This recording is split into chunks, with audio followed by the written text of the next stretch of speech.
വടക്കൻ ഇറ്റാലിയൻ നഗരമായ ട്രീസ്റ്റെ സന്ദർശിക്കാനൊരുങ്ങി ഫ്രാൻസിസ് പാപ്പ. ഇറ്റാലിയൻ കാത്തലിക് സോഷ്യൽ വാരത്തോടനുബന്ധിച്ച് ജൂലൈ 7-നാണ് പാപ്പ സന്ദർശനം നടത്തുന്നതെന്ന് വത്തിക്കാൻ വൃത്തങ്ങൾ അറിയിച്ചു. കുടിയേറ്റക്കാരുമായും സമൂഹത്തിൽ പാർശ്വവൽക്കരിക്കപ്പെട്ടവരുമായും പാപ്പ കൂടിക്കാഴ്ച നടത്തുമെന്ന് ബിഷപ്പ് എൻഡിക്കോ ട്രവിസി പറഞ്ഞു.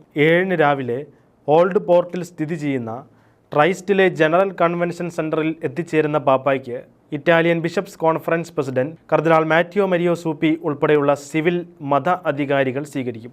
തുടർന്ന് കത്തോലിക്ക സോഷ്യൽ വാരത്തിൽ പങ്കെടുക്കുന്നവരുമായും മറ്റ് ക്രിസ്ത്യൻ സഭകളുടെയും മതങ്ങളുടെയും പ്രതിനിധികളുമായും കുടിയേറ്റക്കാരുമായും ഭിന്നശേഷിയുള്ളവരുമായും പാപ്പ കൂടിക്കാഴ്ച നടത്തും.